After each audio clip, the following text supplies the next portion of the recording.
I'm J.G. Michael, and this is Parallax Views. Parallax is you observe an object, you see a change, but that change is not really a change in the object, but just a change in how you relate to the object in your perspective of the object. Welcome to the testing room of the Parallax Corporation's Division of Human Engineering. You will now please cross to the chair.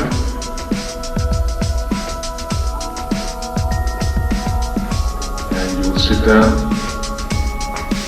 Make yourself comfortable. And be sure to place each one of your hands on the box on either side of the chair. Making sure that each one of your fingers is on one of the white rectangles. Just sit back, nothing is required of you except to observe the materials that are presented to you. Be sure to keep your fingers on the box at all times. Alright? If you find the test a pleasant experience.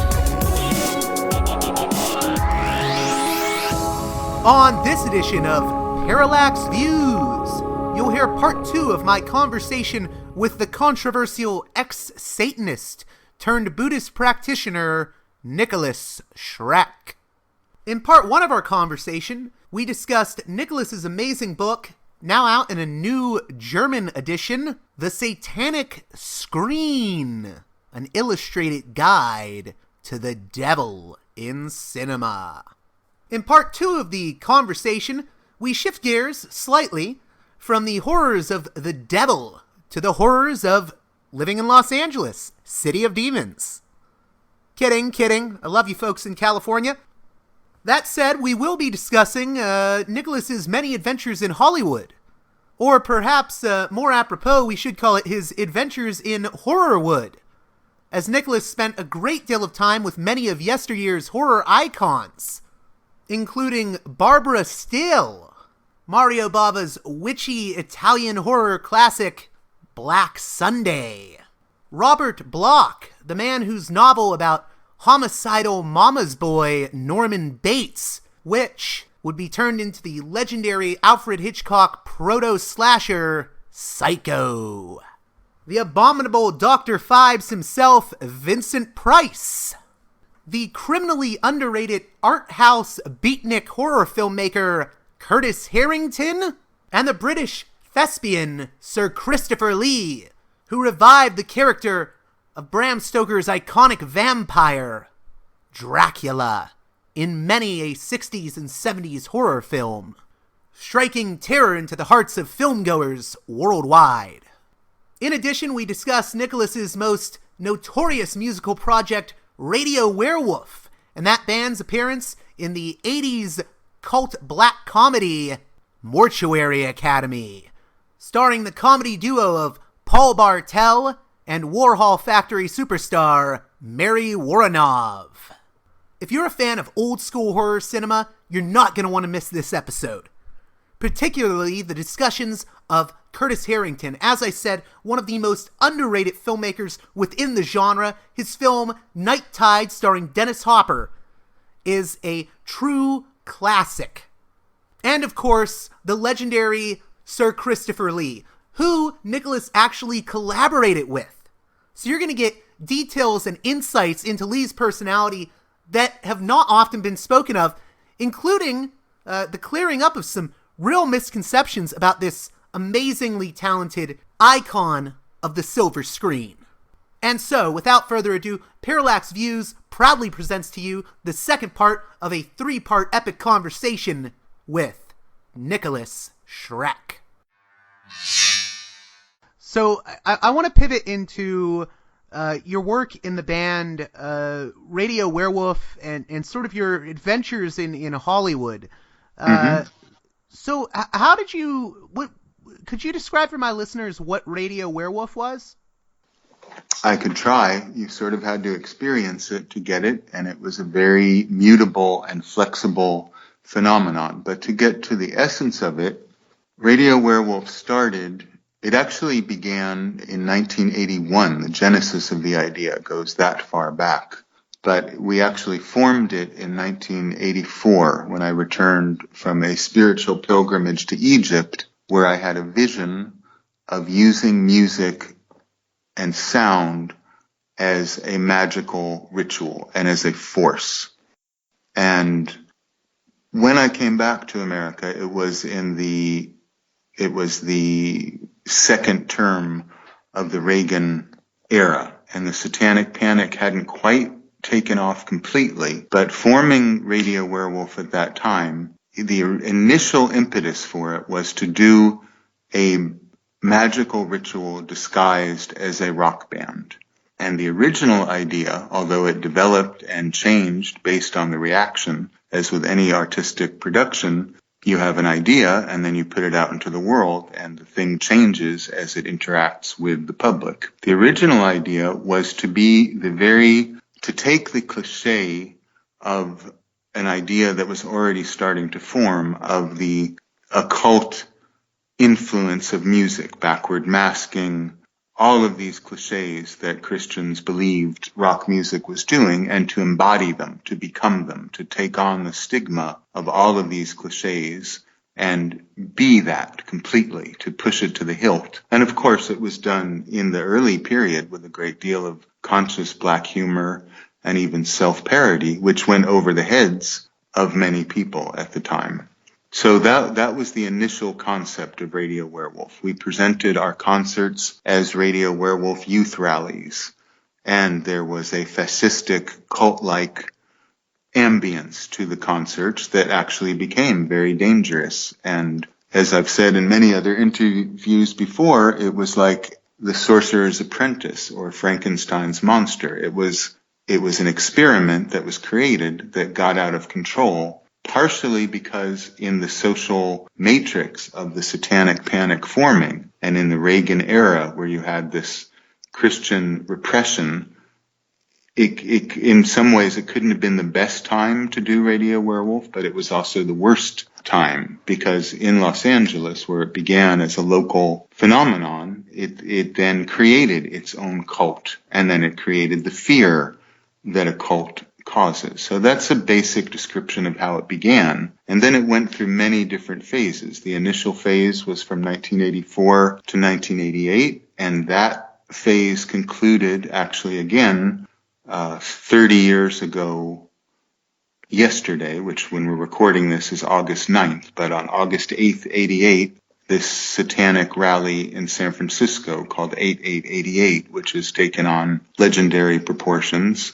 That was the conclusion of one phase, and then Xena became part of Radio Werewolf, and that was an entirely other phase in which we then moved to Europe, and that phase lasted from 88 to 93. So there were at least 3 or 4 distinct sub-phases to Radio Werewolf. Some of your listeners may be aware of it, and others I know just have a general idea of what it was. But that's a basic description of it. But to sum up, it was a magical ritual disguised as a musical project. At first as a traditional rock band, and then it developed into something much more than that, and actually became, from the beginnings of the group that formed around it called the Radio Werewolf Youth Party, that mutated under Xena and my leadership into the Werewolf Order, which was a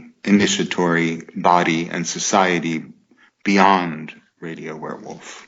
Right. And it's interesting because there's 2 things for me that sort of stand out about Radio Werewolf. A lot of people still like to go into the sort of controversial fascistic imagery, which oftentimes came off to me as a bit tongue-in-cheek in songs like Triumph of the Will.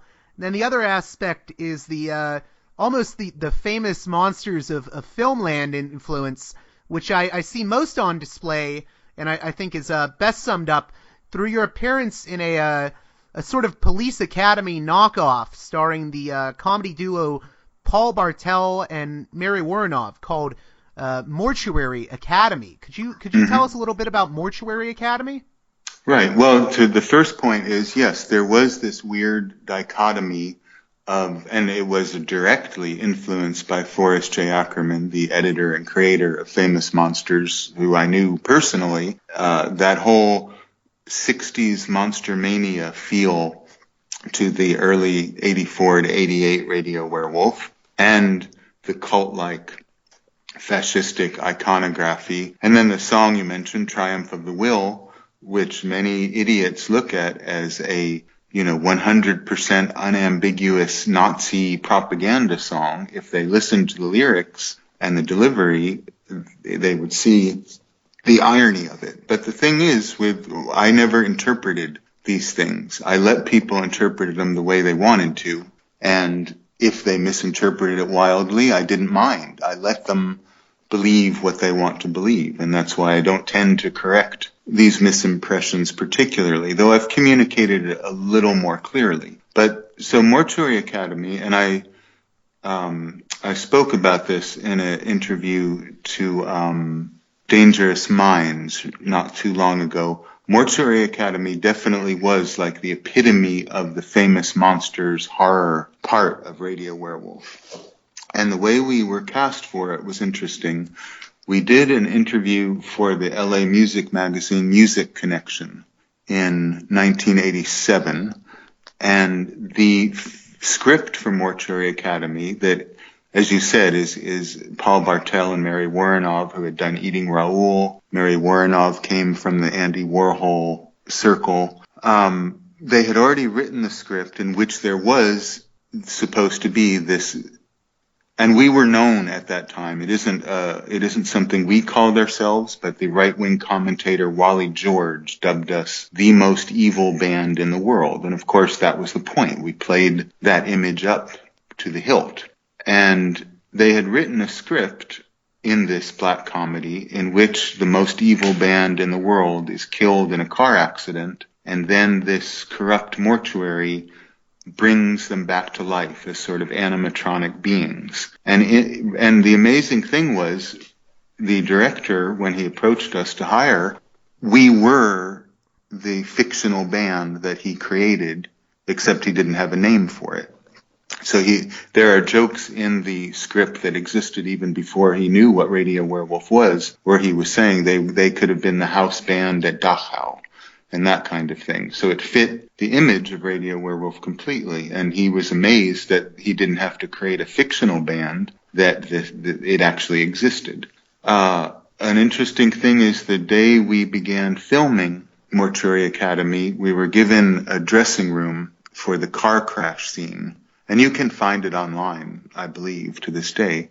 And the dressing room we were given was the Masonic Temple in Wilshire, this gigantic, grand Masonic temple with altar. And so that was our dressing room for Mortuary Academy. But as you say, that was the height and epitome of the horrific Famous Monsters part of Radio Werewolf. And I should say, as I've said before in other interviews, it was interesting and it was fun to do, and on a strictly pragmatic level, good for our career. But I didn't really feel completely comfortable with the direction that Radio Werewolf would have gone in. Had we continued to go in that vein, no pun intended, I think it would have exhausted anything I would have been interested in doing forever. So Mortuary Academy, even though to this now, the strange thing is, when we were hired for the film, Radio Werewolf was just a local phenomenon. We had a cult following in LA, but we're not known elsewhere. Now, the film is only remembered because of Radio Werewolf being in it. So that's the irony of looking back at life after all these years. But to me, it was interesting, but it was sort of a wrong turn, because there were other more serious and deeper areas I wanted to go with Radio Werewolf's music, and it was a temptation to go Hollywood. It was a mainstream film made by Columbia Pictures. Cesar Romero was in it.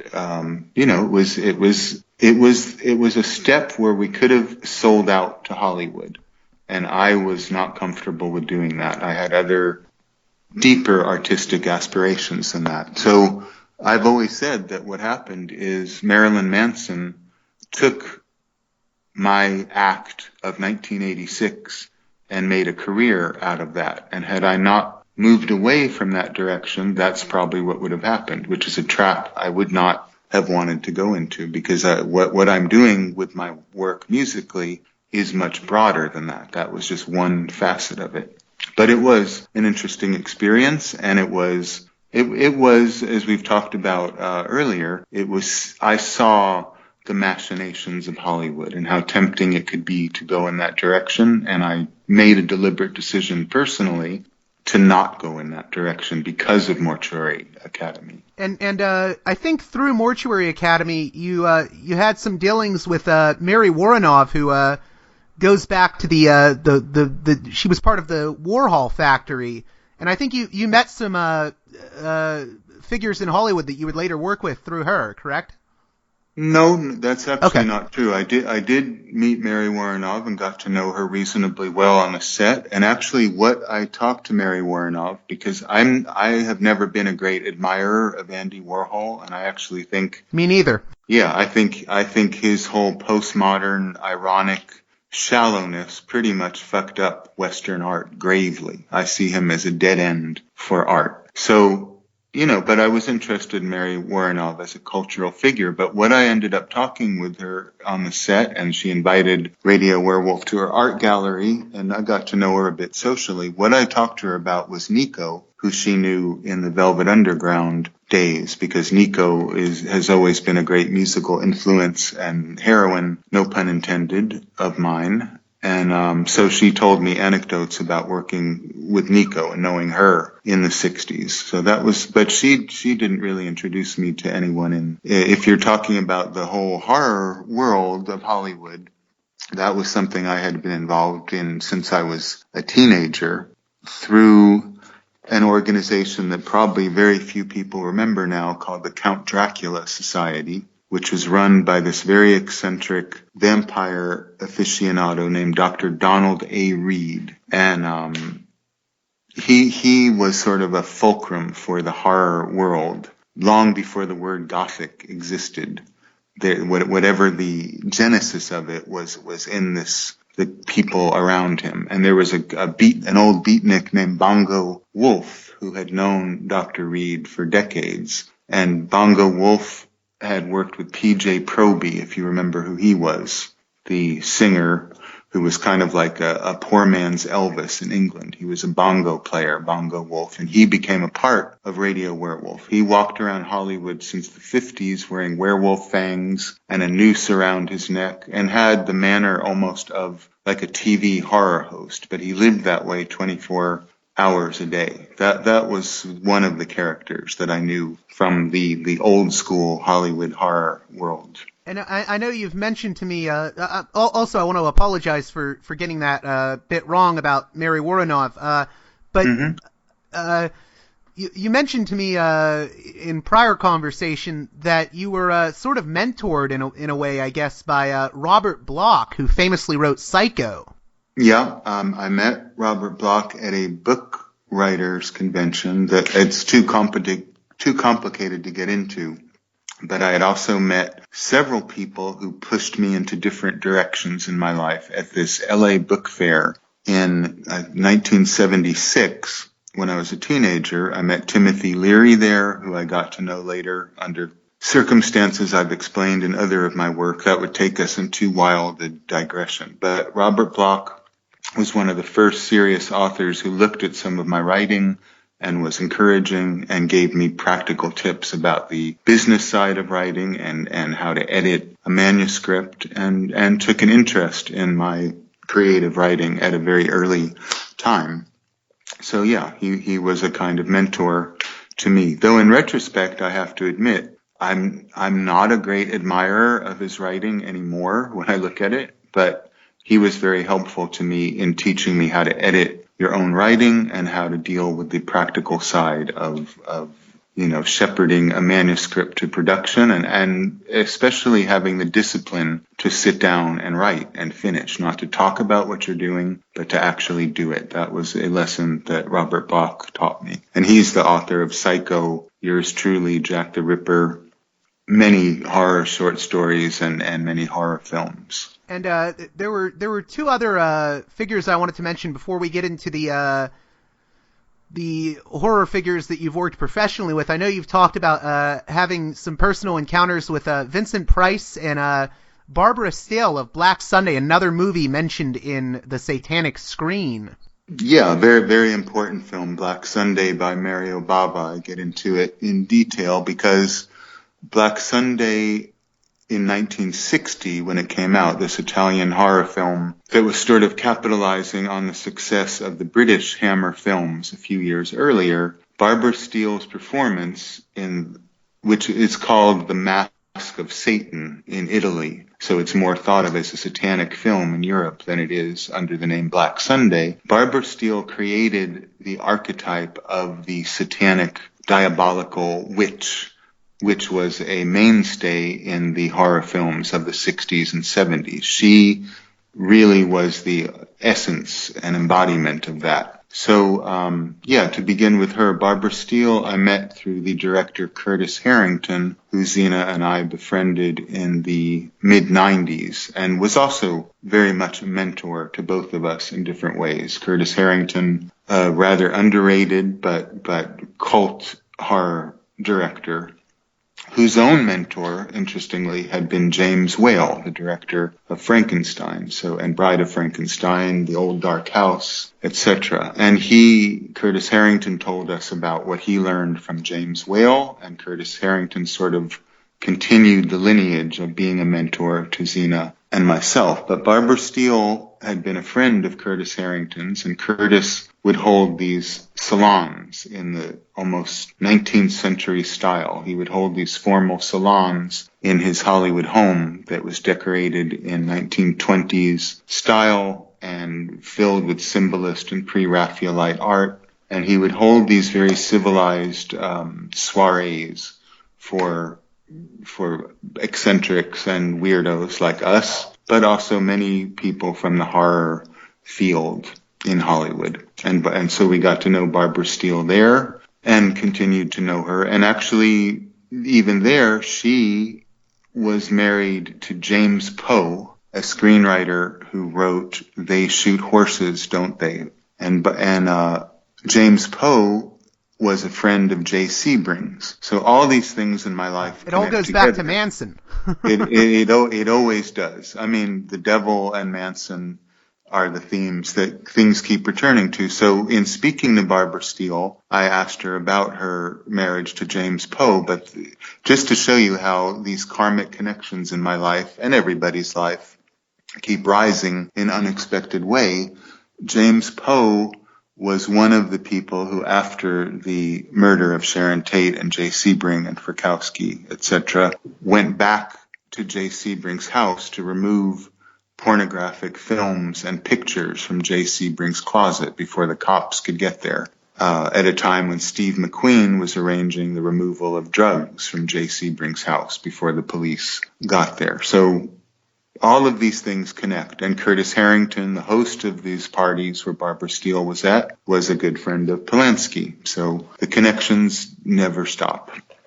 And then the first person you asked about was Vincent Price, right? Yes, Vincent Price. Now, Vincent Price I met in 1969. My father was, as I've said before, he was sort of a beatnik and countercultural type of person, and very open and supportive of my interest in the macabre and the occult and even devil worship. I didn't come from any kind of background where I needed to rebel, because my parents were rebels themselves, and they encouraged my more esoteric pursuits. Well, I was reading at one point that your dad even took you to like an authentic voodoo ritual. Yeah, that's true. That was the kind of family I was in, and that was a landmark in my spiritual development. In 1972, during the regime of the dictator called Baby Doc, the Duvalier regime in Haiti. He took me to Haiti, and through a minister of, I forget what, he was a government minister of some kind that my father got to know in Haiti. So he wanted to make sure that I went to an authentic voodoo ritual rather than the tacky tourist ones that were held for visitors to Haiti.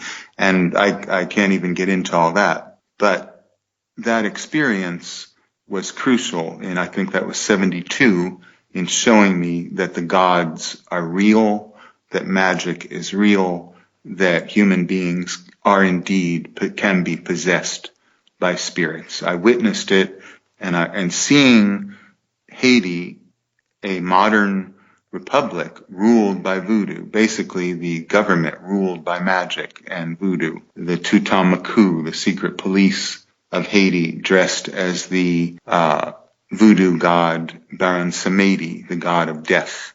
That had a huge effect on me, and showing me that occultism and mysticism and the rituals to contact the gods are not fantasy, but a reality. So that's a bit of a digression, but yeah, that is the kind of family background. So the same father who took me to a voodoo ritual as part of my education, one day he told me that I didn't have to go to school, and I hated school, always saw it as a prison, so I was glad to hear that. And he said instead he's going to take me somewhere to a Sears Roebuck.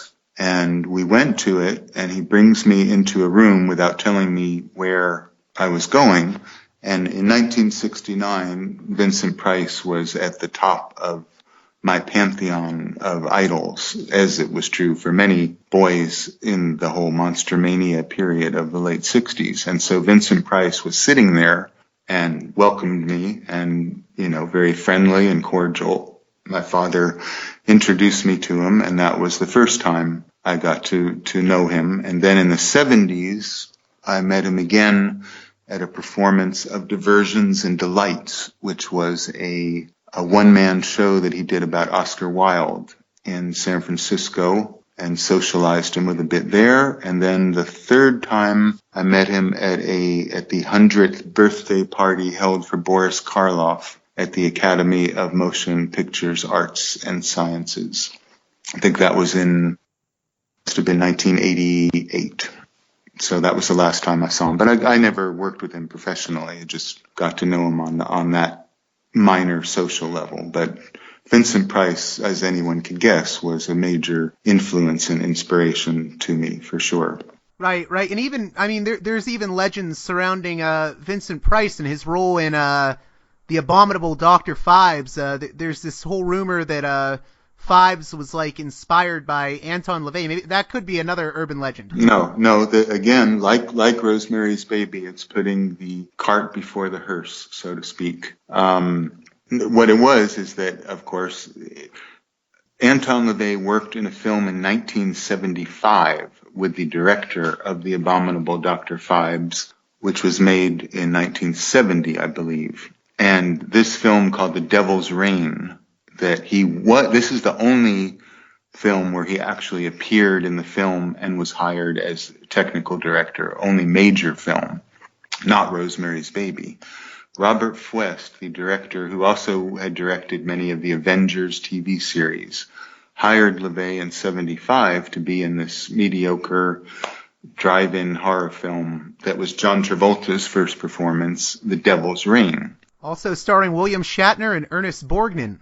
Exactly. Out acting each other to an almost absurd degree. It is entertaining in its terribleness, as you've probably witnessed. But so what happened is exactly as the story I told you about Rosemary's Baby, where LaVey took this appearance at a movie screening and turned it into being a technical advisor and appearing as the devil. This typical thing of his to take a tiny grain of truth and magnify it into a legend.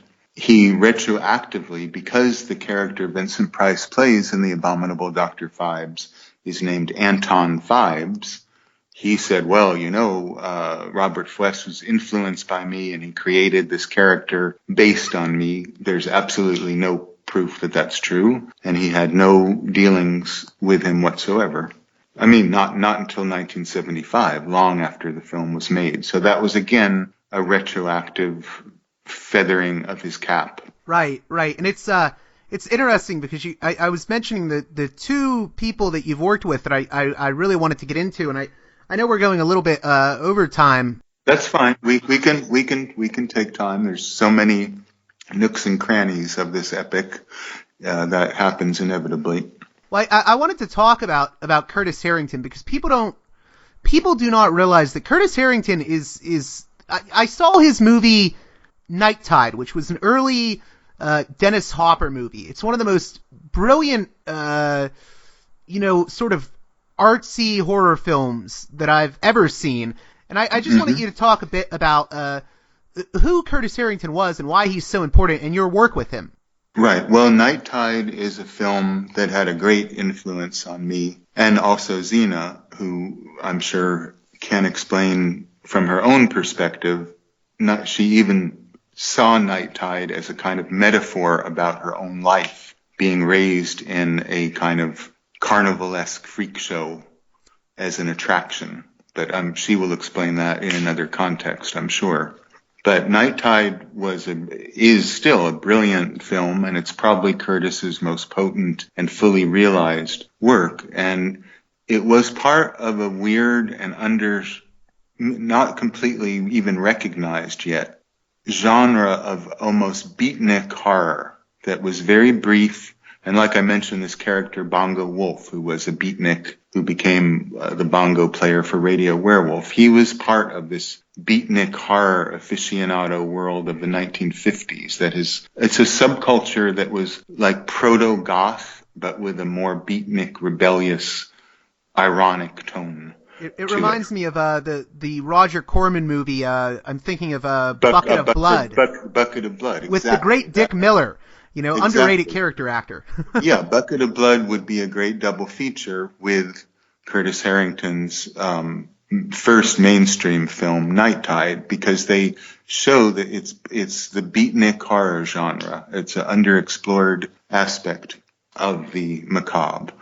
So, and Vampira, for instance, Mila Nurmi, who I got to know in the 90s, she knew Curtis in the 50s, and she and Bongo Wolf and Curtis Harrington and people like that were part of this very tiny world of macabre aficionados who adopted what in a popular cliche would be seen as Gothic mannerisms and attire and references long before any kind of Gothic movement existed. They were almost the beginning of that. So Night Tide came out of this bohemian macabre, and Dennis Hopper was part of that too, who was also a very good friend of Vincent Price and a fellow art collector. Vincent Price was Dennis Hopper's mentor in art collection. So Night Tide is almost like a beatnik fairy tale horror movie, and anyone who hasn't seen it should see it. It's a very dreamlike, almost neo-expressionist film about, and if I explain the plot too much, it would destroy the fragility of the mood. You have to watch it for yourself, folks. It's like phantasmagoric, is how I would put it. So Night Tide was one of my favorite films of all time. And of course, many of your listeners who are familiar with the history of Western occultism probably know that the legendary figure Cameron, who was the wife of Jack Parsons. Marjorie Cameron, yeah. Marjorie Cameron was in that film, and she was a friend of Curtis. He made a documentary about her, I believe, The Wormwood Star. Right, and I mentioned that in Lucifer's Leinwand, or The Satanic Screen. I mention all of Curtis's more occult-themed works, but he used Cameron quite a lot. He used her in a cameo in his later film Games.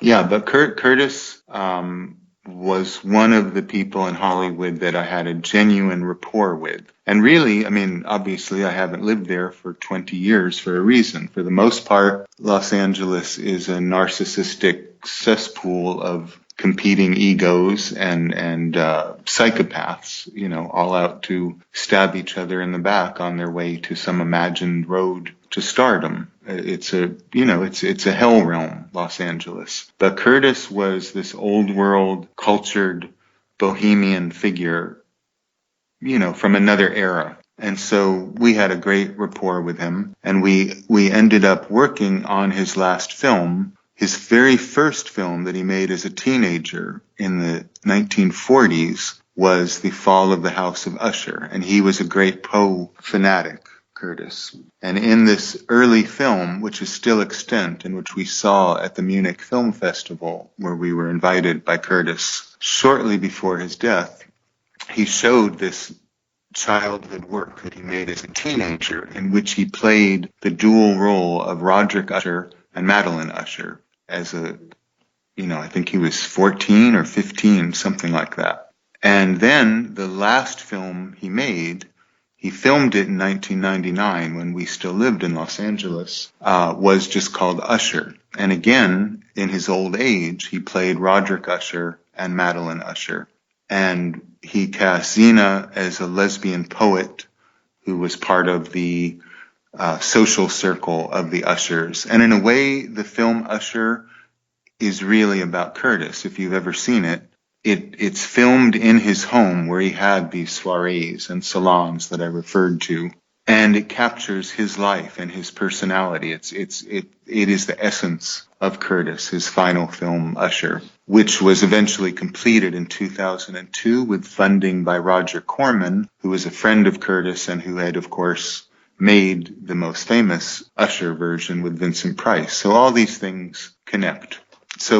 And I was cast as the Usher's family priest named Father Hubbard, after obvious source.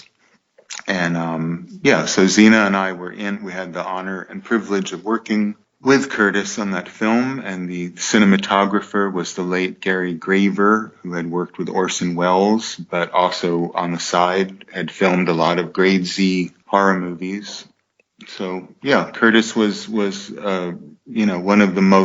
one of the people I've had the deepest rapport with of anyone I know, and since he's been gone for about 10 years, I think now, it's a gap in my life because he was connected to the interesting old Hollywood bohemia. He was like one of the survivors of that era. And to me, a more important filmmaker than Kenneth Anger, though who was a collaborator and friend for a while until they became enemies. I think Curtis's work is deeper, richer, more poetic than Kenneth, who has more, gotten more publicity and more ballyhoo. And I wanted to, just to continue on this thread of Curtis Harrington, because it's always been something that I've wanted to figure out. I've seen a few of his films, like, the ones that come to mind are Devil Dog, The Hound of Hell, of course, Night Tide, Queen of Blood, and a little-known TV movie he did called The Cat Creature. Mm-hmm. And maybe you can clear this up, because I feel like you may have a different interpretation than what I maybe saw in these films. I sort of saw his portrayal of women as sort of something to fear, something to be afraid of. It seems like he casts women as the villains a lot, but I know you have a very high opinion of women. How do you think Curtis felt about the portrayal of women in his movies? What was he going for? Well, the obvious thing that comes to mind is you have to understand, as you probably know, Curtis was flamboyantly gay at a time when that was a taboo. And he, even in the 50s, his films and his persona, he was, completely unabashedly and unashamedly gay in a Hollywood where that was forbidden and could be career destroying when it wasn't an open secret, when you were open about it. Much like James Whale. James Whale too was openly gay in the Hollywood of the 1930s. So Curtis was continuing, and James Whale was Curtis's hero and role model. His sense of black humor, his sense of irony, and sort of the way, and because we talked a lot about James Whale, the way that James Whale made Elsa Lanchester in Bride of Frankenstein this iconic, frightening, and yet almost goddess-like being, an otherworldly creature. I would say, having known Curtis, what you're sensing there is not a negative feeling about women. And as you say, I have a very high regard for women. That's even part of my spiritual practice. Curtis was hearkening back to the tradition in symbolism and pre-Raphaelite art that he loved, that entire 19th century movement of symbolism and pre-Raphaelite art, in which the femme fatale and the unattainable lady and the mythical divine feminine, sort of like Robert Graves in The White Goddess. So Curtis, I think his casting of women like Florence Marley in The Queen of Blood, or all of his other female roles of these villainous characters, I think he was looking at the femme fatale as a powerful, positive, demonic, but almost, a goddess-like figure. And I think that is the way Curtis looked at women, and he admired the strong women around him, like Barbara Steele, Martine Beswick, who was a friend of his, and Xena. He admired these kind of strong, almost iconic superheroine type women. So I don't think he intended that in any negative sense. I think he thought the dark side and the villainous qualities is what made them interesting. Yeah, and you mentioned Martine Beswick. I would really recommend, even though it's kind of a bit campy, is Devil Dog Hound of Hell, where she plays sort of this satanic priestess type character. He's such an underrated filmmaker. Yeah, even I mean, he did, like, he understood that film Devil Dog Hound from Hell was just hack work. He did it to pay his mortgage on his house. That was not a labor of love. But even films like that he did out of necessity rather than artistic aspiration are imbued with his black humor and his style. And her performance in that, again, is another femme fatale vision. Martine Beswick, also a very underrated actress who never really was given a great role, but like Barbara Steele, had this almost supernatural charisma on screen. Right. And he, like I would say to listeners, check out Curtis Harrington's films. He's a director that even when he did commercial films, you see the sort of auteur quality in all of his work. Well, he was also very, as I've said, like Robert Bloch was a mentor to me in terms of the discipline and the craft of sitting down and doing your work. But Curtis had this he had a love-hatred relationship with Hollywood. He was a real artist and a poet in a industry that's only about commerce. And he actually didn't succeed very well at maneuvering between the business of filmmaking and the artistry of it. And I think that's why he never had the mainstream success he could have had. For instance, he was initially given the go-ahead to direct The Omen in 1976, and then Donner got the job instead. But Curtis often almost had an opportunity to make, blockbuster type films, but he was too much of an artistic bohemian personality to ever really fit into the Hollywood sausage making cookie cutter machinery, And I just want to say too, his avant-garde films from the 40s and 50s and early 60s are also now available. You can buy them on video, and they were greatly influential in avant-garde film circles in Hollywood and in Europe. So those are worth seeing too. They're practically unknown. And the film Usher is also available on one of those compilation DVDs. Okay, that's great to hear. I did not, I forgot that Usher was out on one of the compilations, but I recommend his whole body of work. Mm-hmm. Yeah, he was a friend and an inspiration, and I think of aspects of things that he taught us all the time, and his sense of humor and his approach to artistry. It was a great influence on me. And I mean, there's so many other avenues we could go down. I know you've known Robert Quarry, who was at one point supposed to be sort of the replacement for Vincent Price by American International Pictures. You've known William Marshall from Blackula, but one that I really want to touch on, because you've worked with him on, I believe, an album, Christopher Lee.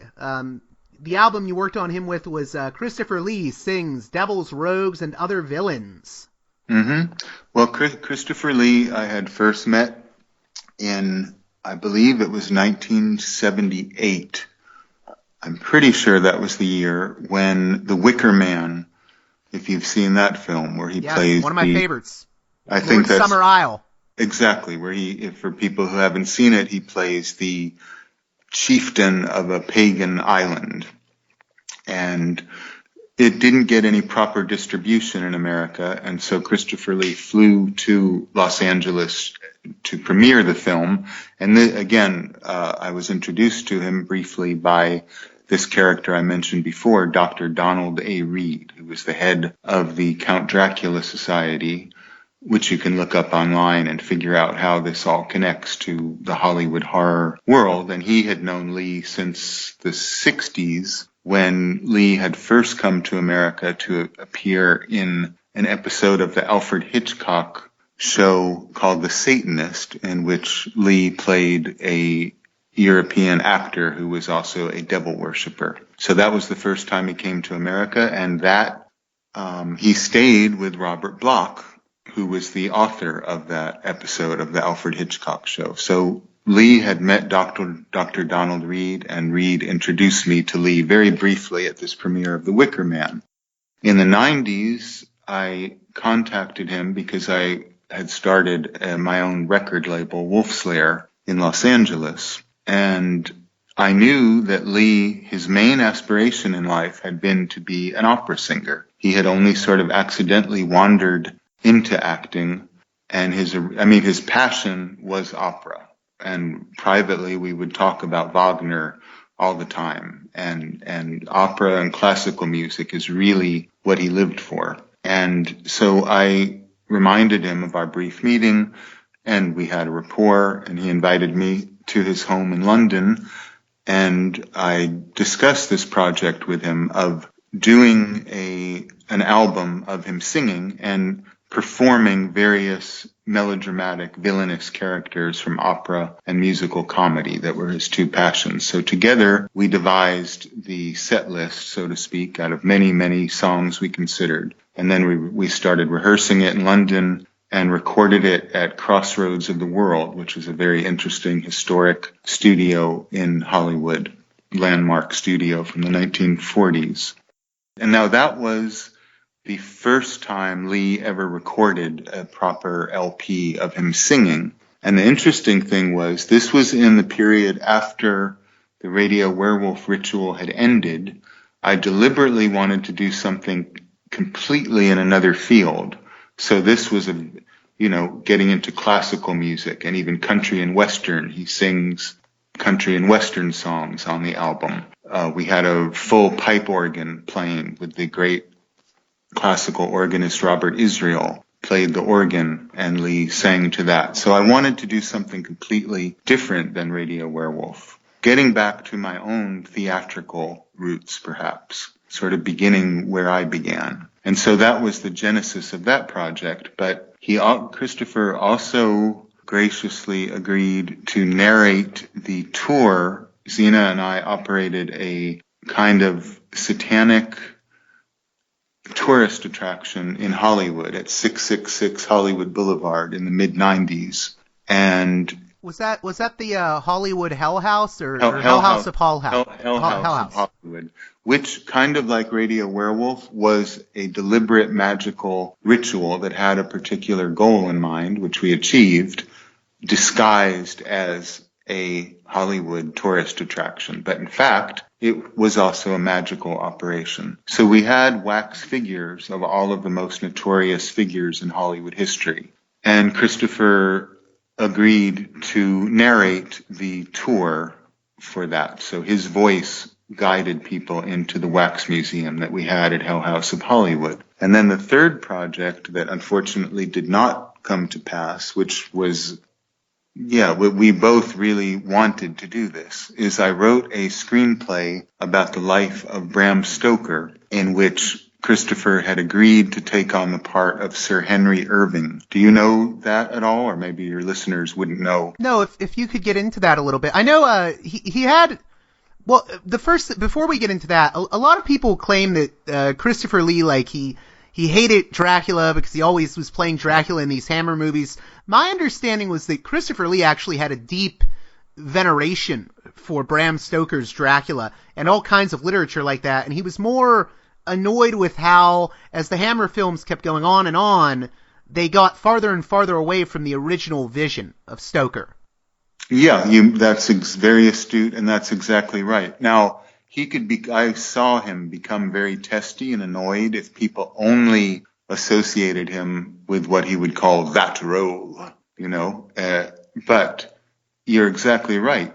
In fact, he kept pushing Hammer films to be more faithful to Stoker's vision of the character of Count Dracula. It isn't that he hated it or thought it was undignified to play the part. As you say, he wanted to play the part the way Stoker wanted it played. Go ahead. Could I comment real quickly? We can see that in Christopher Lee. He actually did a non-Hammer Dracula movie with Jess Franco, Count Dracula in 1970 with Klaus Kinski. Right, called a Spanish production called El Conde Dracula, or Count Dracula, which was he agreed to do it. He filmed it I think it came out in 1970. And you're exactly right, though. I do want to underscore that point. This is a false idea. He hated the way that Hammer lazily just stuck the name Dracula on a routine script that really would very often have nothing to do with Stoker's character. He loved the novel. He admired Bram Stoker. He had a vast collection of supernatural literature. Unlike many actors who became stereotyped in macabre roles, he actually had an affinity for what he always called the macabre rather than horror. And he edited many anthologies of horror short stories. So he took a deep interest in the field of the fantastic. He was friends with Dennis Wheatley, for instance. And he was a very literary-minded person, Christopher. He was a lot smarter than most actors, to put it bluntly. He was much more of an intellectual. So you're exactly right. So with Hammer, he just resented how lazily and how cheaply they exploited the name, but without really exploring the character. So he agreed to do that Jess Franco film, Count Dracula, because at least it stuck to the plot of the novel. But he was disappointed with It's an interesting film and has good performances. From Soledad Morando, Jess Franco's great muse, Klaus Kinski as Renfield, Herbert Lom as Van Helsing. Great performances, but really low-budget, tacky production values that weaken its strength. But I'm sure you've seen it. Yes, and the other thing. What I wanted to say, that ties in directly to this project that we weren't. So I wrote this screenplay for the 100th anniversary of Dracula coming out. And Lee agreed to play the part of Sir Henry Irving, Bram Stoker was, by profession, he was one of the managers of a theater in London where Sir Henry Irving, who is one of the great theater actors of his time, performed. And Sir Henry Irving was the role model for Count Dracula. And strangely, he looks very much like Christopher Lee. If your listeners look online to see what Sir Henry Irving looked like, he was very similar to Christopher Lee. And when Bram Stoker was writing his novel, he based the character of Dracula on Sir Henry Irving. So I wrote a screenplay about the complicated relationship between Stoker and Irving, and in the screenplay, I had scenes in which actual verbatim scenes from the novel were performed. So Lee, for the first time in decades, actually agreed to play Dracula in this film that I wanted to make, which was in the framing device of Sir Henry Irving playing Count Dracula. So there were scenes that had never been put on film taken from the novel. And so he was very enthusiastic about that for the reason that you're mentioning, is that he actually revered the character and thought he could finally give it the proper tribute. But unfortunately, we could not get the financing together in time and the insurance for the film, so we didn't end up making it. But he did agree to do it, and he was very enthusiastic about wanting to play this dual role of Sir Henry Irving. And I depicted the relationship between Stoker and Irving similar to Renfield and Dracula, because Irving was like the lord and master of Bram Stoker, who was very submissive and almost like his servant. And I think, there was a sort of weird psychological dynamic that in their life that went into Dracula. So that was the other project we collaborated on, but unfortunately never came to pass. And I wanted to, on this subject of Dracula and Christopher Lee, my understanding too, and maybe he talked to you about this at one point, people always wonder why he did those later Dracula films, and my understanding from people I've talked to was that a lot of jobs were on the line with those movies, because that was Hammer's cash cow, and a lot of times he did it just for the people who worked on those films. No, yeah, he told me the story was that I believe the Michael Carreras, who was the executive who ran Hammer during the period of the later films, I think that was who would call him.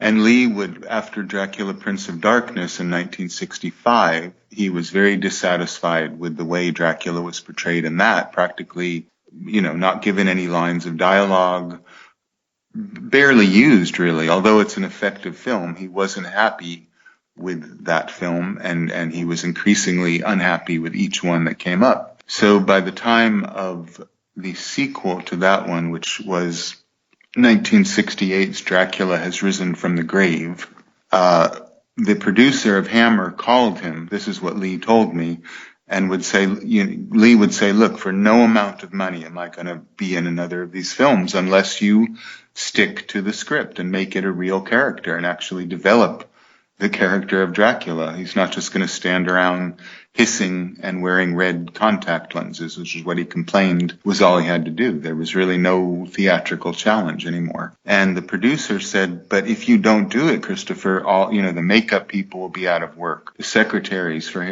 Hammer depends on you. And at that point, Hammer had to sell in advance. What they would do is design a flashy poster for a film that didn't exist yet. They would sell the poster to Warner, the gigantic film company in America, Warner 7 Arts, and then they would get the financing to make a film based on the poster.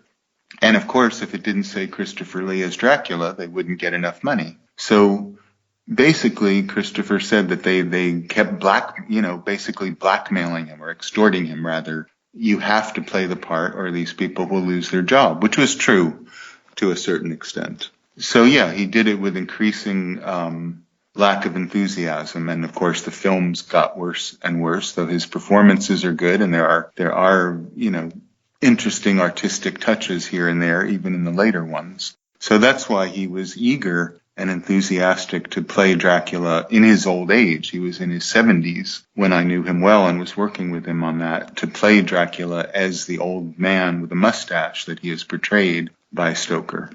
Right. And I mean, there's so many areas you can go into with that. Well, one thing about Lee is that I do have to point out we were friendly and we had a rapport, but when I contacted him, Forrest J. Ackerman even warned me of his temperament and his moodiness, and this is notorious in the film industry. He could be very arrogant and very pompous, and I saw that side of him eventually. But I'm sure your listeners and you have probably heard that about him. He could be very aloof and biting, and I saw that side of him. So it's important it wasn't always completely an easy relationship with him, and that's true with anyone that knew him. Well, oddly enough, that's sort of the direction I was going in, because I was going to ask you, an aspect of Christopher Lee that a lot of people don't know about is, much like Dennis Wheatley, who did these sort of conservative novels that attacked black magic and Satanism being on the rise in Britain, I think that Christopher Lee had very negative opinion of the occult that he shared with Dennis Wheatley. And again, Lee appeared in some of the adaptations of Wheatley's work, most famously The Devil Rides Out and To the Devil a Daughter. Mm-hmm. No, well, imagine this, is that on a personal level, that's absolutely true. Let me just underscore the point you're making. Dennis Wheatley was a Tory, for your American listeners, arch reactionary, conservative, supporter of the monarchy, conservative values all the way. Believed that the British Empire should return. Dennis Wheatley's novels attacking Satanism are really often attacking communism or perils to the British Empire. So now Lee had met Wheatley in 1959. He told me at Harrods, the famous department store, which was right down the block from Christopher Lee's apartment house, which at that time, Boris Karloff and Lee were neighbors. They lived in the same apartment house in the Belgravia district of London. Is that how they ended up in? They ended up in a few films together, like The Curse of the Crimson Altar. No, it wasn't because of their personal relationship, and they were good friends. Okay. They were even in a film called Corridors of Blood early on. They made a few films together, but it wasn't because of their personal friendship. It was just the, production company wanting to put their names on the marquee. And unfortunately, Curse of the Crimson Altar doesn't even give them much screen time together. So in either case, Wheatley, his attacks on Satanism and occultism, Lee 100% was like that. But imagine how weird our relationship would be, because he was very familiar with my background and my deep involvement at that time. Although even by the time I met him, I was sort of moving out of my devil worship period. But he knew of Zena's relationship. And now the thing is, through Sammy Davis Jr., who was a very good friend of Christopher Lee for his whole life, because Christopher Lee had appeared as the devil in a horror comedy pilot for a TV show in America called Poor Devil. Are you aware of that? Yes, I've seen it. Sammy Davis Jr. stars as sort of a bumbling devil character with Jack Klugman as the sort of foolish mortal character in it. Exactly. And so Christopher Lee plays the devil in Poor Devil, and Sammy Davis Jr. was in it. And at that time, a representative of the Church of Satan, under LaVey's request, went to Sammy Davis to a performance and gave Sammy Davis an honorary membership to the Church of Satan. And Sammy Davis, because LaVey, who was basically a pimp, really, introduced Sammy Davis to women and brought him women, Davis became interested in the Church of Satan to a minor degree and was enthusiastic enough about it to give an autographed copy of the Satanic Bible to Christopher Lee. Now, Christopher Lee, coming from this very Tory conservative hatred of occultism approach, wanted nothing to do with it. And Lee showed me his autographed copy of the Satanic Bible that was in his occult section of his library in his home. And he was, he didn't want anything to do with that. And he even warned Sammy Davis Jr. not to become involved with LaVey. So when he met me and Zena, you can imagine, but he was strangely tolerant and very open-minded. But we had a lot of discussions about ceremonial magic and occultism. And he was in no way an occultist. That's another rumor, that he, was an actual practitioner of the black arts. As you said, quite the contrary. So, we talked about it, and he was, at one point I even told him that seeing him in the film Hercules in the Haunted World, the Mario Bava film, where he plays a black magician, inspired me as a child to want to become a black magician. And he was fairly appalled by that. So that gives you an idea of how, I wouldn't say he was a deeply believing Christian, but he was definitely an anti-occultist whose interpretation of devil worship and Satanism was exactly as you said, from a Dennis Wheatley novel. Right. And I'm sure you have like a million and one, interesting stories about conversations you probably had about, black magic or ceremonial magic. Well, not only black magic and ceremonial magic, which he knew a great deal about, and he knew through Dennis Wheatley had told him about his dealings with Rudolf Hess when he was a captive in Scotland, because they actually got Aleister Crowley to advise British intelligence, what should we ask Rudolf Hess about German occultism? And because he was also in intelligence, as was Dennis Wheatley, he was also related to Ian Fleming. So we talked about espionage. We talked about World War II. Really, it's a whole book in itself. Some of his anecdotes were questionable. As I found out after he died, he did embellish many of his wartime experiences. But he certainly had a full and eventful life and was a great raconteur. So yeah, there are a million stories. Well, that does it for the second part of Parallax Views' epic 3-part conversation with Nikolas Schreck. In part 3, things will get a little bit controversial as we talk about Nikolas's work on the Charles Manson case, particularly his attempts to iron out the final chapter of the Manson family story in light of Charlie's death. In addition, we'll speak a little bit about Nikolas's notoriety for his involvement with the American far-right and skinhead culture of the late 80s and early 90s. I think it'll be the part of the conversation that pisses off pretty much everyone regardless of their politics, right or left. But you'll have to hear it for yourself, folks. And with that said, until next time, you've been listening to Parallax Views with Parallax Views. To Parallax Views with Parallax Views. The way out is not simply to say, don't do it, just to prohibit. If nothing else, if we don't do it, others will be doing it like crazy. So, we have to confront the problem. But no, basically, I know of the great anxieties, problems, new forms of control, but it's also new forms of freedom. This is why I always emphasize that internet and all this new digital stuff, it's a very ambiguous phenomenon, but it's the field of struggle. New forms of enslavement, but at the same time, new incredible forms of freedom. We have to accept the fight, with no nostalgia for old, allegedly more authentic communities or whatever. I'm not afraid. I'm not afraid. I'm not afraid.